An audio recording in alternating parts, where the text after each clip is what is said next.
There's so many pick profiles out there. What are you supposed to be looking for? What about the thickness? What about the steel? Oh my God, this is a lot. I've been doing this long enough now to know what I like and what I don't like, and I'm going to share some tips with you and tell you what I have found all these pick profiles are for and what you should or shouldn't choose when you're first starting out. Now, disclaimer, okay, this is really important, okay? Contrary to what I tell my husband, I don't know everything. And I trust you're going to keep that just between us here.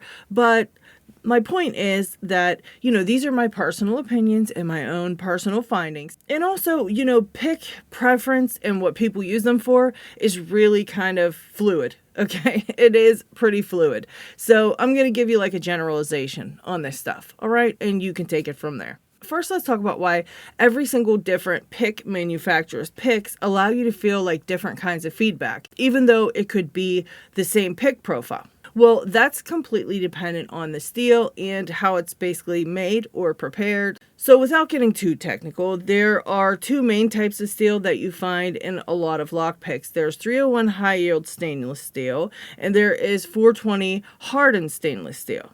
I'll leave a link to a paper I found about metallurgy, and you guys can check into it if you really want to go dive further into all that. But just know that all the talks of different types of steel and what's good and what isn't good really isn't going to mean shit to you. You're going to have to use them and feel them for yourselves and find out what it is that you like and what feedback you like the best. Because 10 people could tell you that they prefer that 420 hardened steel, and you can try it and hate it. Okay, so it's all in personal preference. All right, now on to the profiles. Grab a seat and grab a snack because there's tons of pick profiles out there. And I want to break down quite a few of them with you because, I want you to take a lot of information from this video. And also, if you are liking this video, please hit that thumbs up. Don't forget to like. And also, please subscribe and share out my videos. I'm trying to reach that 10K mark. Come on, people, help me out here. Gosh. Let's start with the more exotic profiles, and then we'll go into kind of like the hooks and rakes and things like that. Now, when I say exotic, I mean anything that's just not a basic hook. All right. These aren't like exotic, like a lot of people don't use them because a lot of people use a lot of these profiles. First up, I want to talk about the gem. The gem comes to mind first because it's a little bit like a hook, but it's kind of tilted, okay, which makes it have a pointed tip, and it's not to be confused with a pointed tipped hook. All right, that's something different. And it's handy when you want a little more precise pick placement or you need a teeny bit more reach. The tip of the gem has to be placed precisely onto the tip of the pointed key pin in order to pick that pin. And that goes for all the pointed picks. All right, any type of pointed pick, you're going to have to be very precise in your pick placement in order to use that pick. Even though I'm not a pointed hook fan, I really do like the gem. The reach. The reach is a pick profile that I never thought I'd use. I thought that was the stupidest thing ever until I used it and fell in love with it. Okay. Some people call it the scoop pick. All right. Well, that profile is designed to kind of reach up into the back of the lock and hit any high set, very back pins that you might have. Now, Covert Instruments makes one that's a little bit less of a scoop compared to what you might see other manufacturers making. And the one that they make with the slight scoop on it, I really like that one because not only can you pick those high set pins in the back, but you can also use it to kind of finish picking your lock. So you don't have to switch profiles. You can use that gentle reach throughout your whole lock. The half diamond. Okay, the half diamond is very, very popular among Locksporters, I have found. It kind of has a point at the end, so it's good for if you need a little tiny bit more reach than normal. And it does require you to kind of be a little more careful to be able to hit all those pins because it is a pointed profile. The monkey paw. The monkey paw is a profile that's just like a regular hook, but with a little notch at the tip there for the pin to kind of seat into when you are trying to place your pick on the key pins. It is a little bit easier to find the pins that way. A lot of people hate them and a lot of people really love them. All right, the hybrid or offset type profile. It's just a profile that's kind of bent up at the end, and I've seen them with half diamonds on the end. They're good for reaching any high lifts, but they can be awkward in some keyways. You know, with that kind of bend at the end, it does make it a little bit weird when you are in a very paracentric keyway. So they're good for some things and, you know, not so good for others. The Nessie. The Nessie is a profile that is a regular hook on one side, and then the underside has a triple peak rake. And this is used when you want to just use one lock pick and you want to rake it into a false set, and then you just flip your pick over in a single pin pick to finish picking. It saves you from just switching out profiles, and it's actually a really nice little pick. All right, so the snowman. The snowman's called a snowman because it looks like a snowman. Okay.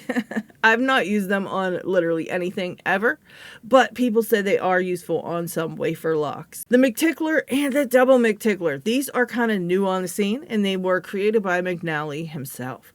These were designed to have multiple peaks to rake through the lock more efficiently than zipping, and the peaks are separated so precisely that when the tip of the hook is placed on a pin on certain locks, the placement of those little humps on the pick fall between pin stacks so they don't interfere with picking. There are certain models, I think they're made for the 1100s types of pin placements, so they're good for picking with on 1100s. I could be wrong on that, but I'm pretty sure it's the 1100s. Speaking of McNally and the McTicklers, the Reaper profiles 1 through 5 are all hooks that are designed to give you different type of reach abilities depending on what you're trying to pick. Again, guys, these are all things you're going to have to check out for yourself, see what they work on for you, and see if you like them. Now, let's transition into hooks. There's standard hooks or a regular hook, which is just the plain old hook, okay? We call it standard or regular. And then there's a medium hook and a long hook. And there's also SS devs, which are super long hooks. All these profiles are kind of necessary when you want to do single pin picking, as you will run into pins that need set higher than others, and you might not be able to reach with just using a standard hook. So they're very important. Keep in mind though that there are flat tipped hooks, rounded tipped hooks, and pointy tipped hooks. Okay. I know, it's a lot, but all are for different precision type picking, with pointy hooks being the ones that you will have to be the most precise with, because those points need to be able to hit the points on the key pins, and you can slide off them real easy when picking. And then you've got the flat hooks being the ones that will have the most contact with the key pins, and therefore they will be the easiest as far as pick placement.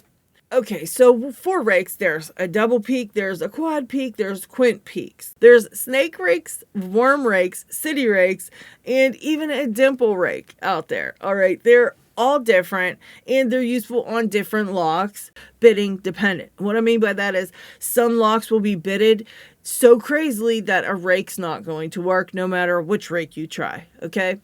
You will have to experiment with these on different locks with different bidding to see what works best with your personal picking style. There are different ways that you have to pick with certain rakes, so you definitely want to do some research before you just start ramming rakes into locks and thinking that you're going to get anything to happen, because you can break the rake or you can damage the lock. So make sure that you're just kind of watching some how-to videos when it comes to raking before you just jump into it. This is in no way all of the pick profiles that are out there. There's so many, okay? And remember that they all come in different thicknesses as well.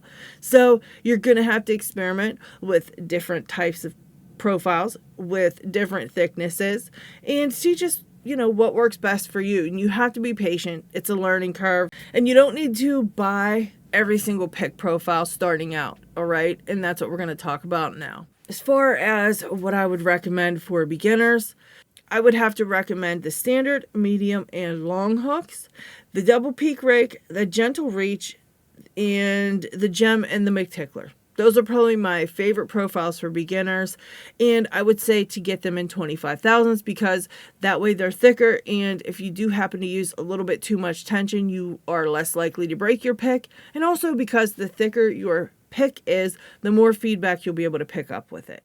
I hope you found this video helpful. If you are interested in buying an entire pick set and want to know which pick sets I recommend personally, check out this next video right here, and I'll see you guys later. Subscribe.